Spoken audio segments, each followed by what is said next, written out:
আমাদের বেসরকারি বিশ্ববিদ্যালয়ের ছাত্ররা বাগড়া রামপুরা ওখানে বনশ্রীতে ওরা ওদের দাবিতে অটল থাকলো। তখন আমাদের মাননীয় ভারপ্রাপ্ত চেয়ারম্যান মহোদয় উনি হাসিনার পতন এক দফা সহ ঘোষণা করে আমাদের সকল নেতা কর্মীদেরকে নির্দেশ দিলেন রাজপথে থাকার জন্য। স্পটে ভাগ করে দিলেন কে কোথায় থাকবে, এবং ওনার নির্দেশনা অনুযায়ী দলের প্রত্যেকটা নেতা কর্মী আমাদের অঙ্গ সহযোগী সংগঠনগুলো রাস্তায় ছিল।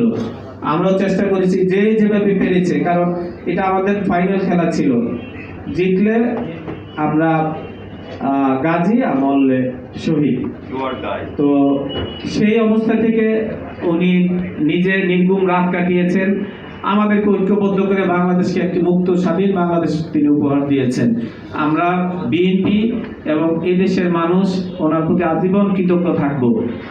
যদি হাসিনার দুঃশাসন থাকতো, হাসিনা যদি থাকতো, এখানে আমরা একত্রিত হতো দূরের কথা, জেলও হয়তো অনেকে নাও বাঁচতে পারতাম, প্রত্যেকেই জেল খাটতে হতো। কারণ যেভাবে নাটক করা হচ্ছিল আমরা এগুলি করছি। তো যাই হোক, এই জন্য আমাদের দলের মাননীয় ভারপ্রাপ্ত চেয়ারম্যান জনাব তারেক রহমান মহোদয় উনি মহান আল্লাহ পাক আমাদেরকে আমাদের নেতা হিসেবে ওনাকে পাঠিয়েছেন। উনি আমাদেরকে একত্রিত করে বাংলাদেশকে মুক্ত করেছেন। সেখানে যে আমাদের মুন্না গ্রেপ্তার ছিল, অনেকেই আমাদের স্টাফ প্রত্যেকেই জেল খাটছে, প্রত্যেকেই মামলা আছে। আমি এই যে মহিদুল ভাই উনি ভিডিও করছে, যেদিন আমরা পাশের রুমে ওনাকে আমি খুব রিস্ক নিয়ে যে অফিসের মধ্যে আমাদের গিয়ে আমাদের ল্যাপটপ বা টাকা পয়সা আছে, টাকা পয়সা উনি খুব রিস্ক নিয়ে এসে এগুলো হ্যাঁ